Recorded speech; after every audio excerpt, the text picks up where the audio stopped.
Okay, let's start this basic diagram. तो ये हम लोग क्या पढ़ रहे हैं, ये इम्पॉर्टेंट है आपका। This is the base of skull. ये देखो मैंने बनाया यहाँ पे, this is the base of skull. और यहाँ पे ओके फाइन। सो ये देखिए यहाँ पे मैंने बनाया क्रिब्रिफॉर्म प्लेट। ये जो मैं बना रहा हूँ ये जगह पे क्रिब्रिफॉर्म प्लेट हो गया, ठीक है, क्रिब्रिफॉर्म प्लेट। ये देखो यहाँ पे ऑप्टिक कनाल हो गया हमारा, ऑप्टिक कनाल, ठीक है। यहाँ पे ऑप्टिक नर्व पास हो रहे हैं, यहाँ ऑल्फैक्टरी नर्व पास हो रहे हैं। ये देखिए ये जगह पे ये मैंने बनाया, ये जगह हो गया आपका बॉडी ऑफ स्फेनॉइड। देखिए लेसर विंग यहाँ, लेसर विंग यहाँ देखो दिखा रहे हैं, देखो लेसर विंग। और ये देखो ग्रेटर विंग के लिए यहाँ पे ये पोर्शन पूरा दिखा रहा है। ये पिट्रस पार्ट ऑफ टेम्पोरल बोन है, ये पिट्रस पार्ट ऑफ टेम्पोरल बोन है। तो ये ग्रेटर विंग और ये लेसर विंग हो गया है ना, लेसर विंग और ग्रेटर विंग हो गया, sorry lesser wing greater wing है ना। तो ये हो गया। ये देखो यहाँ पे आरओएस फोरामेन ऑफ रोटंडम और ओवेल, और ये रहा आपका स्पाइनोजम। और ये पिट्रस पार्ट ऑफ टेम्पोरल बोन में देखिए क्या है, इंटरनल एकॉस्टिक मिएटस, क्या है, इंटरनल एकॉस्टिक मिएटस। और यहाँ पे नीचे में हो गया जुगलर फोरामेन, यहाँ पे foramen magnum the largest foramen, और यहाँ हो गया आपका हाइपोग्लॉसल कनाल। तो थोड़ा सा हम लोग इसके बारे में डिस्कस कर लेते हैं जितना आपका ऑप्थेल्मोलॉजी से रिलेटेड है, ठीक है। और बेसिकली हम लोग लगभग सब कुछ ही कवर करने का कोशिश करेंगे।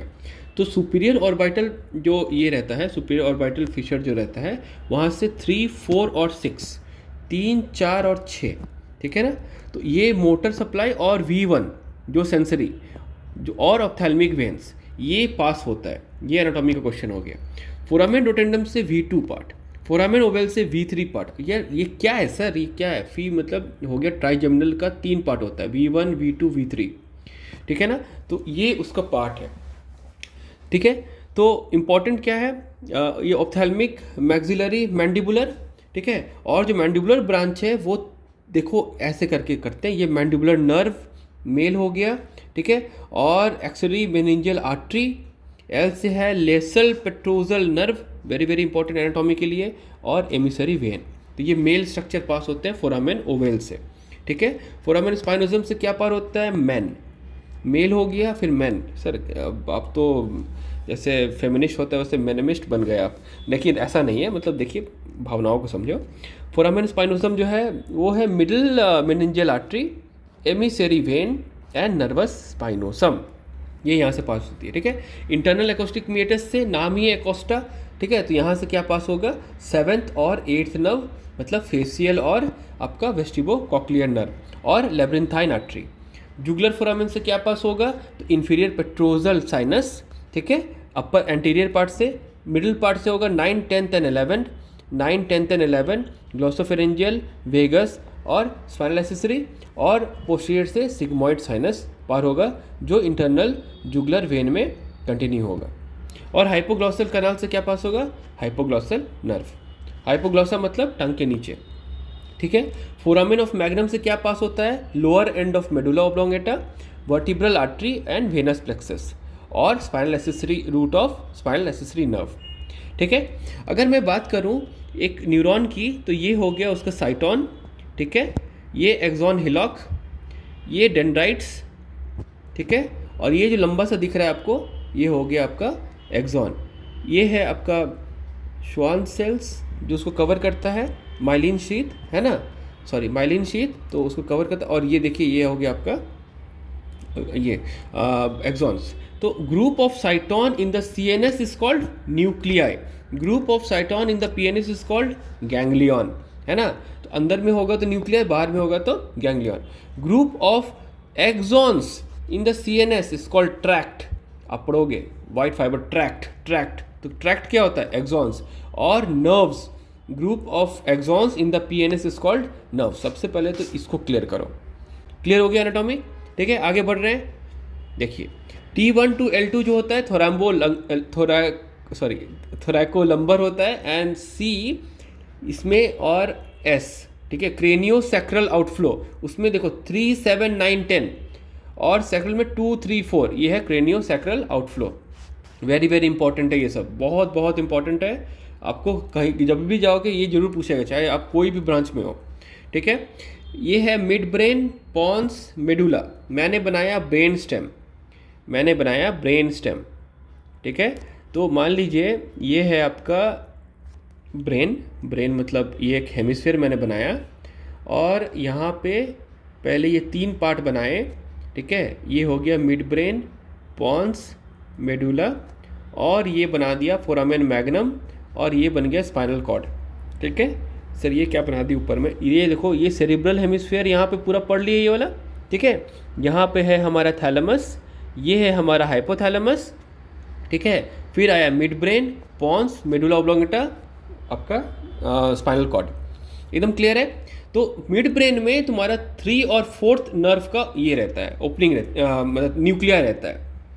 3 और क्रेनियल नर्व जो 12 तरह का होता है, 12 पेयर्स। तो इसमें जो आपका 3rd और 4th जो है वो मिड ब्रेन से आता है। पॉन्स जो है उसमें 5th, 6th, 7th, 8th आता है, और मिडल ऑब्लोंगेटा में 9, 10th, 11th, 12th आता है। सर 1, 2 कहाँ चला गया? 1, 2 जो होता है ये ऊपर मिड ब्रेन के ऊपर इस एरियाज में पाया जाता है, 1 और 2। तो एक है ऑल्फैक्ट्री और एक है ऑप्टिक। ऑल्फैक्ट्री और ऑप्टिक जो सेंसेशंस है, तो ऑल्फैक्ट्री इसमें जाएगा, आपका ऑप्टिक लोब में जाएगा, है ना, विजुअल कॉर्टेक्स में जाएगा, ठीक है ना। तो चलिए हम उसको आगे बढ़ते हैं। तो 3rd जो है ऑक्यूलोमोटर, 3rd जो है नर्व का, क्रेनियल नर्व का नाम क्या है? ऑक्यूलोमोटर। तो ध्यान से देखिएगा, ये जो मैंने बना रहा है 3rd है, ठीक है। तो 3rd कहाँ पे पाया जाता था? 3rd पाया जाता था मिड ब्रेन में। तो ये मैंने क्या बनाया? मिड ब्रेन, ठीक है।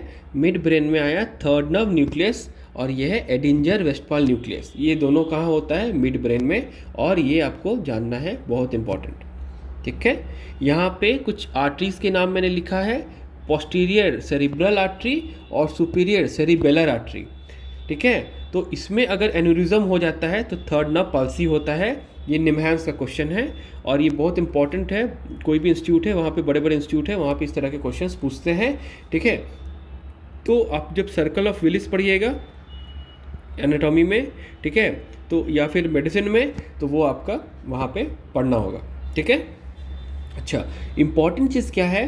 आफ्टर द मिड ब्रेन यहाँ पे आता है कैवर्नस साइनस। सर ये क्या बता दिए? कैवर्नस साइनस कहाँ से आया? देखो कैवर्नस साइनस कहाँ से आया, देखो ध्यान से देखो। ये हमारा क्या था? ये हमारा था बॉडी ऑफ स्फेनॉइड, ठीक है। उसके जो पार्ट बीच का, जो बगल का जो पार्ट है, ये वाला पार्ट जो मैंने यहाँ हाईलाइट किया है, ये वाला पार्ट, इसको बोलते हैं कैवर्नस साइनस।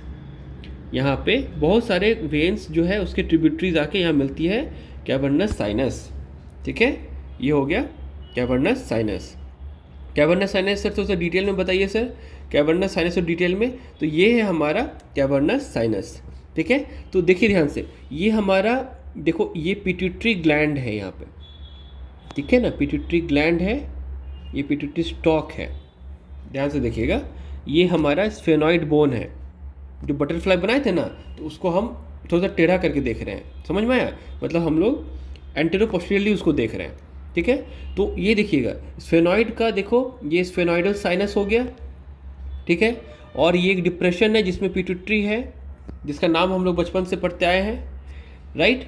यहाँ पे ध्यान से देखिएगा, ये देखिए 3rd नर्व यहाँ गया, 4th यहाँ गया, 6th यहाँ पे है इंटरनल कैरोटिड आर्टरी के साथ, ठीक है।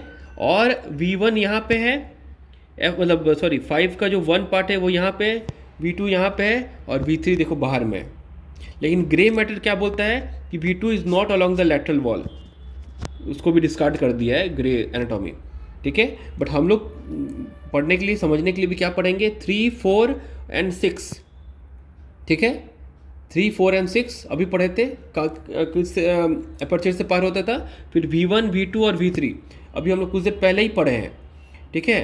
तो ये सब कैवर्नस साइनस का पार्ट है। देखिए 3, 4, 6 पढ़े थे, 3, 4, 6, V1, V2 और V3, superior orbital Fisher, foramen रोटेंडम, foramen ovale, ठीक है, समझ में आया ना। इंपॉर्टेंट क्या है कि this is the cavernous sinus. यहाँ पे हम देखो 2 जगह इंटरनल कैरोटिड आर्टरी दिखा रहे, 2 जगह। तो सर ये 2 जगह कैसे आ गया सर? तो देखिए ये एक्चुअली यहाँ पे बेंड होता है, ये ऐसे करके ये ऐसे बनता है, मतलब ये जगह में जो है तो कैरोटिड साइफोन होता है, कैरोटिड साइफोन की आर्टरी नीचे से आ रही है, यहाँ पे बेंड होता है, यहाँ पे बेंड होता है, इसलिए यहाँ भी दिख रहा है, यहाँ भी दिख रहा है। ठीक है, क्लियर हुआ। तो it regulates the pressure and dampening of the pressure in the internal carotid artery, जो होता है नीचे से जो इतना स्पीड से वो हार्ट का जो प्रेशर से इतना स्पीड से जो ऊपर आता है, वो ब्रेन में आके उसका प्रेशर को हमको कम करना पड़ता है, इसीलिए ये साइफनिंग होती है। इसीलिए इंटरनल कैरोटिड साइनस आपको कैवर्नस साइनस में भी दिखेगा और यहाँ उसके ऊपर भी दिखेगा, और यहीं से उसका एक ब्रांच निकलता है, that is the ophthalmic artery. ठीक है, और फिर वो ऑप्थैल्मिक कैनाल में, ऑप्टिक कैनाल में चला जाएगा। ठीक है, तो हम लोग एकदम कंसेप्ट बना रहे हैं।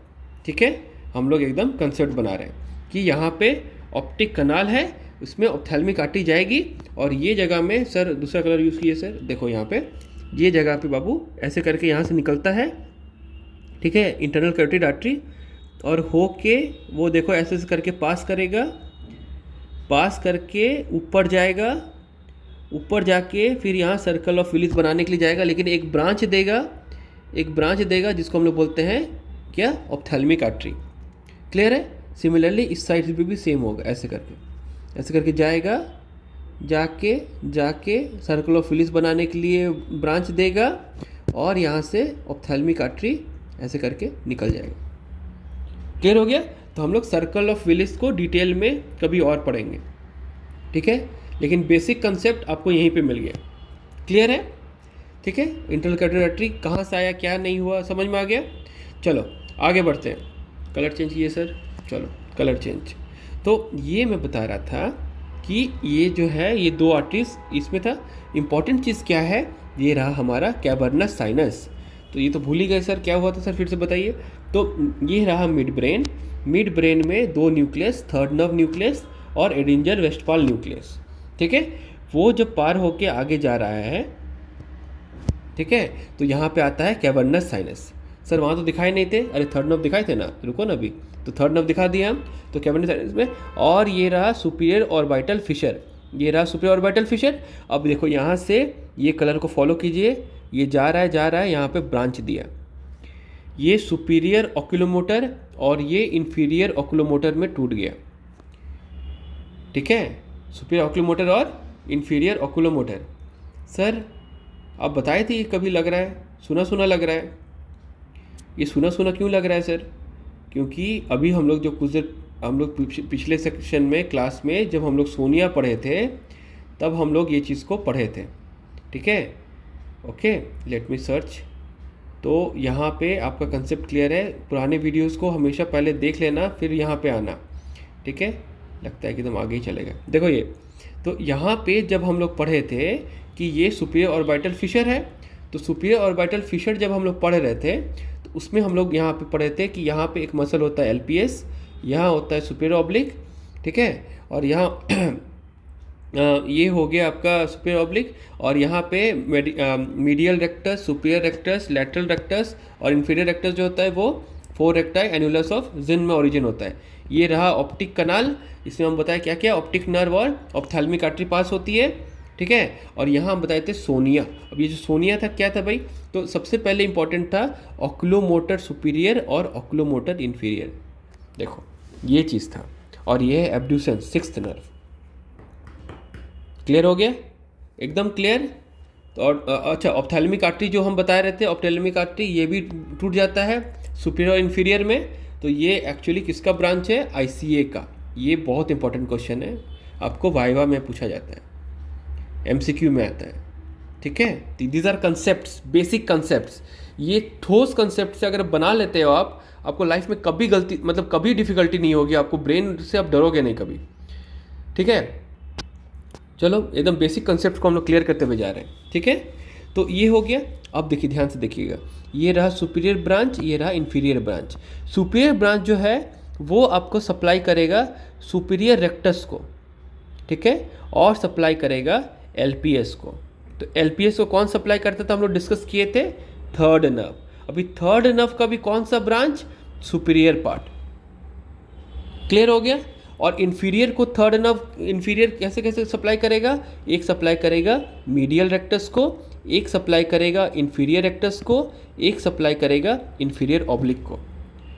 तो हम लोग पढ़े थे कि all the extra ocular muscles, जो इसके पहले क्लास में पढ़े थे, तो उसमें बोले थे SO4 और LR6 को छोड़ के बाकी सब किससे सप्लाई होता है? थर्ड नर्व से।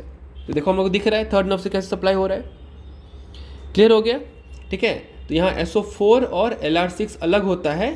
ठीक है, LR6 अलग होता है, जो गेज सेंटर जब पढ़ेंगे तो और ज़्यादा डिटेल में पढ़ेंगे, लेकिन ये बेसिक चीज़ क्लियर हो गया। अब देखिए एडिंजर वेस्टफॉल न्यूक्लियस बहुत सारा पाथवे में अभी आएगा, तो देखिए वो देखिए कैसे बढ़ रहा है, वो भी साथ में बढ़ रहा है इसके। ठीक है, और देखो नीचे आया, ये पैरासिम्पैथेटिक फाइबर होता है, देखो जा रहा है जा रहा है जा रहा है, सीलियरी गैंग्लियन चला गया।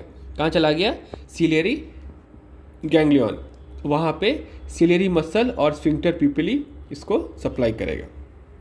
ठीक है, तो इसके बारे में हम लोग बाद में डिस्कस करेंगे। ठीक, आगे बढ़ते हैं। फोर्थ नर्व जो हो गया ट्रॉक्लियर नर्व हुआ। ठीक है, तो ये एक ऐसा नर्व है जो डोर्सल एस्पेक्ट से बाहर निकलता है, बाकी सारा वेंट्रल एस्पेक्ट से निकलता है, लेकिन एक लौता ऐसा है बदमाश जो उल्टा निकलता है। देखो यहाँ पे हुआ मिड ब्रेन से बताए थे 3/4 सब होता है, देखो यहाँ से वो उल्टा तरफ से निकला। ठीक है, ये देखो सीधा निकला था, ठीक है, वेंट्रली, ये निकला डोर्सली। ठीक है, क्लियर हो रहा है कैसे कैसे क्या क्या हो रहा है, समझ में आ रहा है? ये आगे की तरफ है, पीछे की तरफ है, तो पीछे से जाके फिर आगे आएगा। ठीक है, देखो बदमाश कितना, देखो देखो देखो आ रहा है आ रहा है आ रहा है। देखो कैवर्नस साइनस फिर से मिला, बताए थे वहाँ कैवर्नस साइनस में फोर्थ नर्व है, 3-4 3-4 V1 V2, फिर साइड में 6 ऐसे करके दिखाई थे ना, तो यही है। ठीक है, कंसेप्ट क्लियर कीजिए आप। कैवर्नस साइनस से जाके वो फिर से SO4 में हम लोग मतलब ये सॉरी नॉट SO4, हाँ SO4 तो ये आएगा, ये सुपीरियर ऑब्लिक को सप्लाई करेगा SO4, लेकिन ये फिर से आपका सुपीरियर ऑर्बिटल फिशर से पार होके आपका SO4 मतलब सुपीरियर ऑब्लिक को सप्लाई करेगा। It is the thinnest cranial nerve, fibres डेक्यूसेट करता है, क्योंकि यहाँ से इधर का इधर जा रहा है, इधर का इधर जा रहा है। ठीक है ना, तो इट डेक्यूसेट्स ना। लॉन्गेस्ट इंट्रा क्रेनियल नर्व भी है वो, कि क्रेनियम के अंदर में सबसे बड़ा नर्व है ये, क्योंकि ये एक्स्ट्रा पाथ को फॉलो कर रहा है। ठीक है, बेसिक क्लियर हो रहा है। ठीक है, लॉन्गेस्ट क्रेनियल नर्व क्या है? वेगस। लॉन्गेस्ट इंट्राड्यूरल नर्व क्या है? एब्ड्यूसेंस।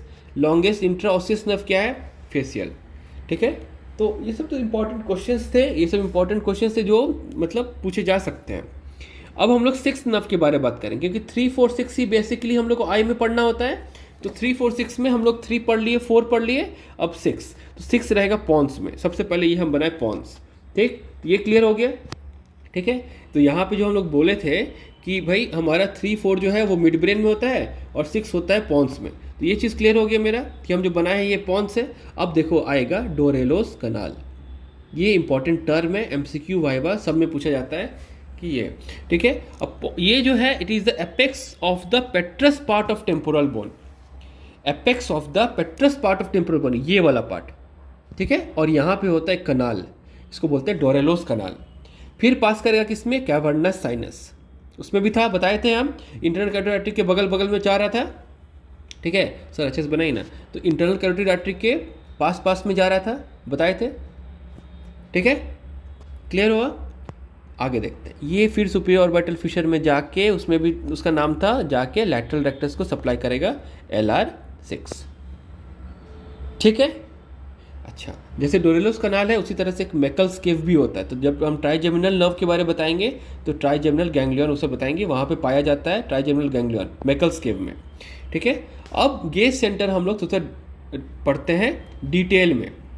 ठीक है, अब गेज सेंटर पढ़ने के हम लायक हो गए कि ये जो गेज सेंटर जो हम लोग स्किप किए थे यहाँ पे, ठीक है, तो ये गेज सेंटर के बारे में हम लोग डिस्कस करेंगे कि गेज सेंटर क्या है भाई। तो ये देखिए हमारा हो गया ब्रेन, ठीक है, ब्रेन, और ये मान लीजिए हमारा हो गया आई, ये हमारा 2 गो आई, नैना, ठीक है, आँख, चक्षु, जो भी है। देखिए यहाँ पे अब हमारा ये कॉम्प्लेक्स डायग्राम बनाए हैं, पहले इसको देख के डर जाओ पहले, ठीक है, फिर इसका डर को ख़त्म करेंगे। पहले डरो, देख रहे हैं ना, दिखा ना, डर गए, चलो अब डर ख़त्म करते हैं। ठीक है, तो यहाँ से ध्यान से देखिए, जब हम गेज का बात करते हैं तो हम लोग का गेज का मतलब पता होना चाहिए कि गेज का मतलब क्या होता है। ठीक है, तो इम्पॉर्टेंट क्या है कि ये देखिए यहाँ पे कि यहाँ पे हमारा 2 नर्व है, एक 3rd नर्व और एक 6th नर्व। क्रेनियल नर्व 3 का न्यूक्लियस, क्रेनियल नर्व 6 का न्यूक्लियस। तो भाई 3 का न्यूक्लियस कहाँ पे था? मिड ब्रेन में। 6 का कहाँ पे था? पॉन्स में। और क्या आता था? Medulla oblongata. ठीक है, तो ऐसे समझिए, आँख को एकदम हटा दीजिए, आँख को बस ऐसे ही हम बना दिए यहाँ पे। ठीक है, उसी तरह से ब्रेन को भी हम जस्ट बना दिए यहाँ पे, लेकिन कोई रिलेशन ऊपर नीचे है, आप कंफ्यूज मत कीजिएगा। ये रहा ब्रेन स्टेम। ब्रेन स्टेम में सबसे इंपॉर्टेंट आता है मेडुला ऑब्लोंगेटा। तो वहाँ पे 2 न्यूक्लियस होते हैं, एनपीएच और एमवीएन। तो एनपीएच का मतलब क्या हो गया? न्यूक्लियस प्रीपोजिटस हाइपोग्लोसाई। और एमवीएन का मतलब क्या होता है? Medial vestibular nucleus. ठीक है, ठीक है। तो ये 2 न्यूक्लियस बना दिए, ये 2 न्यूक्लियस बना दिए। ध्यान से देखिएगा, ये जो न्यूक्लियस है मेडुला ऑब्लोंगेटा में, वो पॉन्स में जो क्रेनियल नर्व 6 का जो न्यूक्लियस होता है, एब्ड्यूसेंस का जो न्यूक्लियस होता है, एमवीएन जो है क्या करता है? इसको स्टिमुलेट करता है। ठीक है, और एमवीएन क्या करता है आपका? थ्रू द असेंडिंग फाइबर, ऊपर जा रहा है तो असेंडिंग फाइबर ऑफ द डीटर्स का फाइबर से जाके वो इवन स्टिमुलेट करता है क्रेनियल नर्व 3 को भी। तो इसका काम है क्या? स्टिमुलेशन। इसका काम है स्टिमुलेशन। ठीक है, तो क्या इनहिबिट भी करता है? हाँ सर, इनहिबिट भी करता है। मतलब कॉन्ट्रालैटरल जो है, जब उसको पार करके, अगर मान लीजिए ये मिडलाइन है, अगर मान लीजिए ये मिडलाइन है, ठीक है, अगर ये मिडलाइन है, तो एमवीएन क्या करता है? कॉन्ट्रालैटरल क्रेनियल नर्व को तो सपोर्ट करेगा, दूसरा को सपोर्ट करेगा, लेकिन अपने वाले का ही मार लेगा। इनहिबिट कर दिया, इसको तो स्टिमुलेट कर रहा था अपोजिट वाले को, लेकिन अपने वाले को खलास, है ना, इनहिबिट कर दिया। उसी तरह से आता है एनपीएच। इसका काम क्या है कि ये है अपने वाले को स्टिमुलेट करेगा और दूसरे वाले को क्या करेगा? इनहिबिट करेगा। दूसरे वाले को क्या करेगा? इनहिबिट करेगा। ये बेसिक हुआ। ठीक, अब यहाँ पे आया क्रेनियल नर्व 6 का काम। तो क्रेनियल नर्व 6 में और भी काम होता है, जैसे एक होता है ईबीएन या फिर इसको बोलते हैं पीपीआरएफ, अच्छा नाम है इसका, पीपीआरएफ। ठीक है, तो ये जो पीपीआरएफ है, सबसे पहले आपका स्टिमुलेटेड होता है area number 8 of the cortex brain. वहाँ से पीपीआरएफ क्या होता है? स्टिमुलेट होता है, और वो जाके स्टिमुलेट करता है, ठीक है, सेम साइड का क्रेनियल नर्व 6 को। ठीक है, अब सेम साइड का क्रेनियल नर्व 6 जब स्टिमुलेट हो गया, तब वो एमएलएफ, मीडियल लॉन्गिट्यूडिनल फैसिकुलस, उसको उसके थ्रू से जाके आपका क्रेनियल नर्व 3 को क्या करेगा? स्टिमुलेट करेगा। क्या करेगा? स्टिमुलेट करेगा। और स्टिमुलेट करके क्रेनियल नर्व 3 जो है अपना सेम साइड का एमआर को, मीडियल रेक्टस को क्या करेगा? स्टिमुलेट करेगा। मीडियल रेक्टस को 3 करता है, थर्ड नर्व। ठीक है, लेकिन ये जो आपका क्रेनियल नर्व 6 जो होता है, उसका एक और सप्लाई होता है अपने ही साइड का लैटरल रेक्टस को, मतलब अपोजिट साइड का मीडियल रेक्टस और सेम साइड का लैटरल रेक्टस। सर पूरा कंफ्यूज आ गए हम, कुछ बुझाया नहीं। चलो इसको छोटा बनाते हैं। ठीक है, इसको छोटा बनाते हैं। अब देखो, अब आया सबसे इंपॉर्टेंट चीज़। छोटे छोटे देखो यहाँ से ध्यान से देखना। ठीक है, ये बहुत सिंपल डायग्राम है। ठीक है, तो ये हुआ एरिया नंबर 8, ये है area number 8। It is the primary gauge centre of contralateral gauge. ठीक, तो ये क्या करेगा? अपोजिट साइड का पीपीआरएफ को, सर पीपीआरएफ को फुल फॉर्म नहीं बताया, पारापोंटाइन रेटिकुलर फॉर्मेशन, जो हॉरिजॉन्टल गेज सेंटर होता है, पारापोंटाइन रेटिकुलर फॉर्मेशन। तो रेटिकुलर फॉर्मेशन अपोजिट साइड को इसको क्या करेगा? स्टिमुलेट करेगा। ठीक, ये क्या करेगा? फिर स्टिमुलेट करेगा किसको? इसको। ये क्या है? 6th nerve nuclei. ठीक है, सेम साइड का। ठीक है, अब सेम साइड के न्यूक्लियस को क्या करेगा? स्टिमुलेट करेगा। तो क्या होगा उससे? जो LR6 जो था सेम साइड का स्टिमुलेट हो जाएगा। Very good, laterally I move किया। ठीक, लेकिन साथ में क्या होता है? ये MLF करता है। MLF को साथ में हो गया मीडियल लॉन्गिट्यूडिनल फेसिकुलस, उसको भी क्या करेगा? स्टिमुलेट करेगा, जिससे थर्ड नर्व क्या होगा? स्टिमुलेटेड हो जाएगा। अब थर्ड नर्व करता है MR को, तो साथ में जब ये इधर जा रहा है तो तुम तो चले सनम, हम भी साथ में चलते हैं। तो आई का मूवमेंट कभी होता है क्या कि एक आँख इधर घूमता है, दोनों आँख घूमता है, लेकिन जब एक आँख इधर घूम रहा है, दूसरा आँख का अपोजिट वाला जो है, मतलब एक लैटरल रेक्टस अगर इधर टर्न ले रहा है, कंट्रैक्ट कर रहा है तो इधर का मीडियल रेक्टस साइमल्टेनियसली करता है। तो करने का तरीका है MLF PPRF और ब्रेन का area number 8। I think it is clear. आसान बना दिए, उसमें बहुत सारे कॉम्प्लेक्स चीज़ को हटा दिए, है ना, आसान है। चलिए वेरी गुड। तो आपको गेज सेंटर आई थिंक समझ में आ गया, मैं ज़्यादा इसमें टाइम वेस्ट नहीं करना चाह रहा, ठीक है, क्लियर हो गया, ठीक है। और भी बहुत सारे होते हैं, जैसे रोस्ट्रल इंटरस्टिशियल सेल ऑफ कजाल या काहल बोलते हैं इसको, काजल नहीं बोलते हैं, ठीक है, काहल बोलते हैं, ठीक है। तो रोस्ट्रल इंटरस्टिशियल सेल ऑफ काहल जो मिड ब्रेन में पाया जाता है तो इसको वर्टिकल गेज सेंटर बोला जाता है, ठीक है। और MLF का अगर मान लीजिए अगर किसी तरह से मतलब इंजुरी हो जाती है तो उससे इंटर न्यूक्लियर ऑप्थेल्मोप्लेजिया होती है, ठीक है। और most common cause multiple sclerosis होता है, ठीक है ना, और जिसमें contralateral half gauge is lost. अच्छा, PPRF का अगर एक साथ अगर इंजुरी होती है तो उसमें लॉस ऑफ इप्सिलैटरल गेज होता है, और PPRF और इप्सिलैटरल MLF करेंगे तो 1.5 सिंड्रोम होता है। इसका ये सब उतना कंफ्यूजिंग मत कीजिए। अगर मान लीजिए अगर सिर्फ इसी का इनिबिशन होगा ये वाले का, ठीक है, तो एक तरफ का जाएगा, सिर्फ एक तरफ का जाएगा, ठीक। अगर मान लीजिए कि इसके साथ ये भी चला गया, ये भी चला गया, ये भी चला गया, तो इधर का तो पूरा गया, 1 गया, साथ में ये भी चला जाएगा साथ में। तो अगर हम बोले ये 1 है तो ये हाफ है, तो ये 1.5 सिंड्रोम हो जाएगा, ठीक है। क्या हो जाएगा? 1.5 सिंड्रोम इज लॉस्ट, 1.5 जो गेज है वो लॉस्ट हो जाएगा, ठीक है। So will continue in the next video.